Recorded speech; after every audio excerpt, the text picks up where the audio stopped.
Livro 2 Infâmia Capítulo 16 No Departamento de Informações do Departamento de Guerra, a capitã Jessie Turman havia perdido a noção do tempo, ou, mais precisamente, transcendeu sua relevância.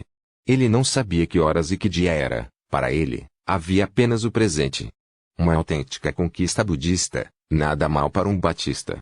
As únicas indicações do tempo passado desde a última vez que dormiu tomou banho lhe davam o cheiro agridoce de suas roupas e da barba que cobria seu queixo. Se um oficial superior tivesse aparecido no porão, certamente o teria aconselhado a se lavar e descansar um pouco. Turman teria dito a ele para ir para o inferno e por isso ele teria sido perdoado. Nada mal para um oficial do exército. Nos últimos dias como nas últimas horas, Turman havia meditado em mensagens decodificadas, em relatórios marcados como muito secreto, em fotografias de navios japoneses sendo carregados com bombas, aviões e torpedos em vários portos. Algo estava prestes a acontecer e ninguém no mundo o teria convencido do contrário. Jessie sabia que quase perdera a clareza de pensamento. Ele se forçou a se levantar e a dor nos músculos das costas o lembrou de que ele tinha um corpo. Ele deu 2 passos para longe da mesa cheia de papéis e ocorreu-lhe que do outro lado do mundo o almirante Yamamoto estava trabalhando movido por sua própria obsessão, e estudando programas, mapas, desenvolvimentos potenciais devidos à natureza ou à mão do homem, bem como estratégias para lidar com eles. Turman admirava os japoneses e se perguntava se eles se tornariam amigos, se conhecessem. Eles estavam, de certa forma, cientes um do outro, e mais unidos do que se tivessem bebido juntos no mesmo bar, se encontrassem para jantar todas as quartas-feiras e Turman tivesse se ligado com a mulher com quem Yamamoto havia se casado. Quarta-feira. Minha esposa. Minha família. Que diabo de dia é esse? Ele pegou um calendário e olhou para ele por alguns momentos antes de perceber que, pelo menos no momento, não tinha utilidade para ele. Seu relógio marcava 12h15. Era meio-dia ou meia-noite. Ele passou a mão pelo queixo, sentiu-o áspero e olhou para seu próprio reflexo no pedestal de latão polido do abajur. Parecia horrível. Ele pegou seu casaco. Ele tinha que sair de lá, beijar sua esposa, abraçar seus filhos. Ele tinha acabado de colocar a mão na maçaneta quando foi acompanhado por um mensageiro, um porta-estandarte que certamente nunca precisou se babear. O rapaz tinha na mão um envelope com a palavra urgente. Designação agora tão frequente que ninguém lhe dava muita atenção. O jovem não estava suando, ninguém lhe disse para correr. De onde ele é? Perguntou Turman. Escritório de ligação diplomático, senhor, respondeu o outro, abafando um bocejo. Encontre uma cama ou saia da marinha, mas não ouse mais bocejar na minha presença, nós nos entendemos? Turman pegou o envelope e o rasgou. Sim, senhor. Fora do caminho. O capitão rapidamente examinou a mensagem e a leu novamente. Ele já estava com o telefone na mão antes que o bispo fechasse a porta atrás dele. Senhor presidente, alguém disse, senhor presidente. Era a voz de George, o manobrista, mas quando Roosevelt pegou os óculos do criado mudo e os colocou, foi o rosto de um dos assessores presidenciais que entrou em foco. O que acontece? A voz de Roosevelt não parecia clara. Senhor presidente, acabamos de receber um despacho do embaixador peruano em Tóquio. Segundo suas fontes, a frota japonesa está se preparando para nos atacar.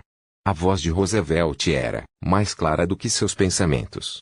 Ele levou um momento para dispersar o eco do sonho, então ele disse, recebemos notícias semelhantes sobre todas as nossas bases no Pacífico. Por que essa comunicação parece particularmente alarmante para você? O homem piscou, intimidado.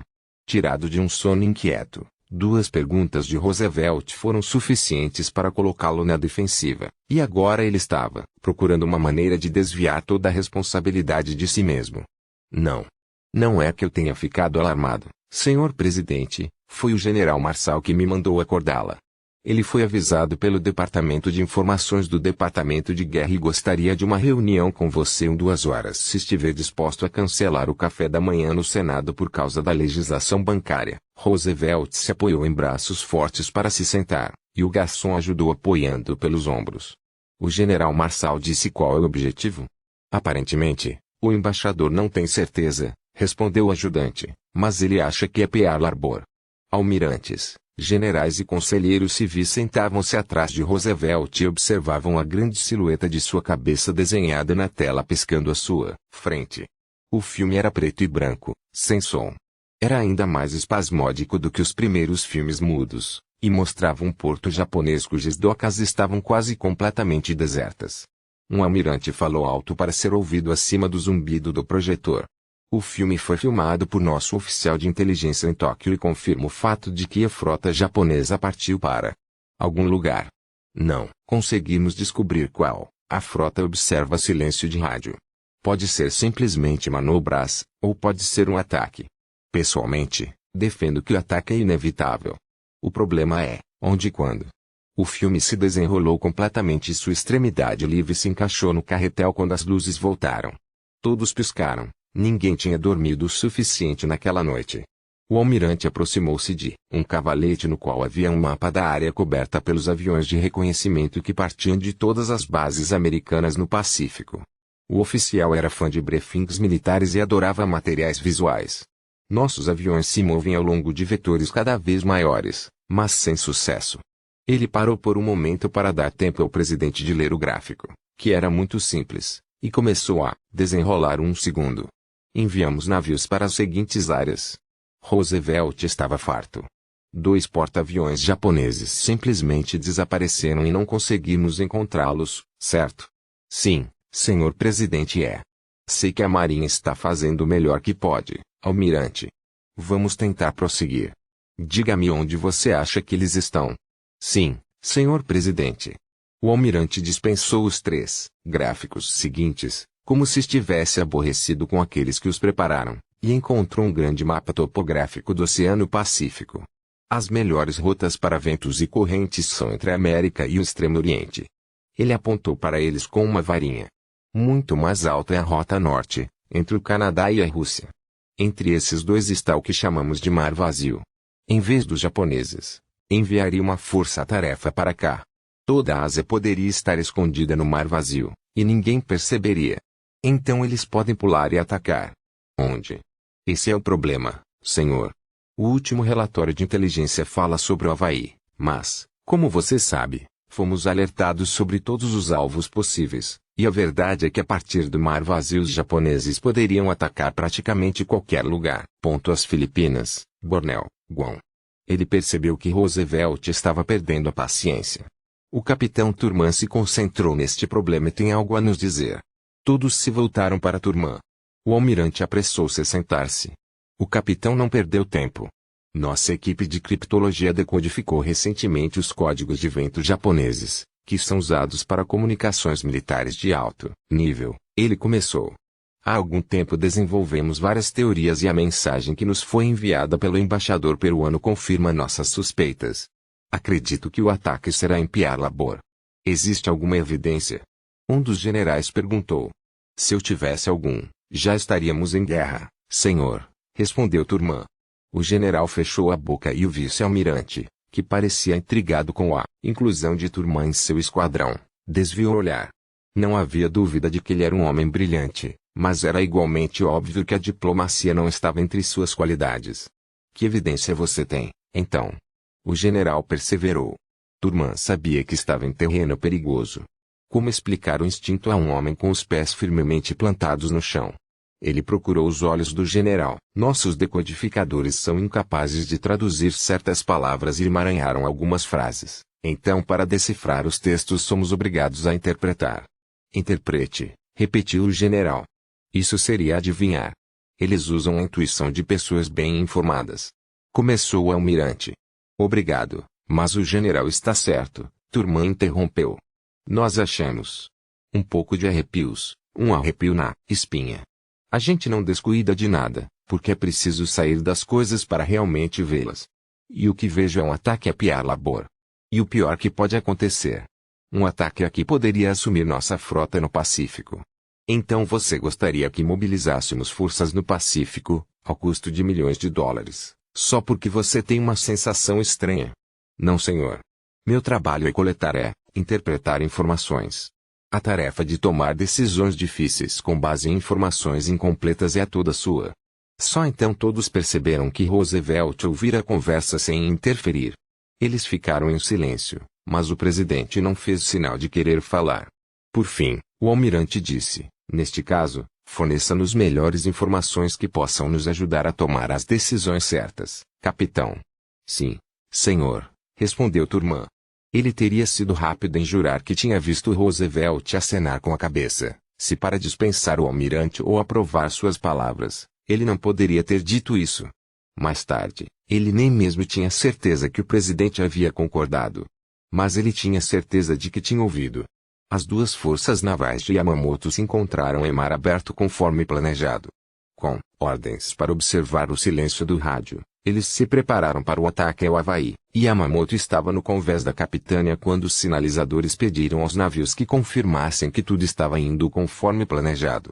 6 porta-aviões, Akagi, Kaga, Soryu, Zuikaku, Iryu, Shokaku, para um total de 441 aviões.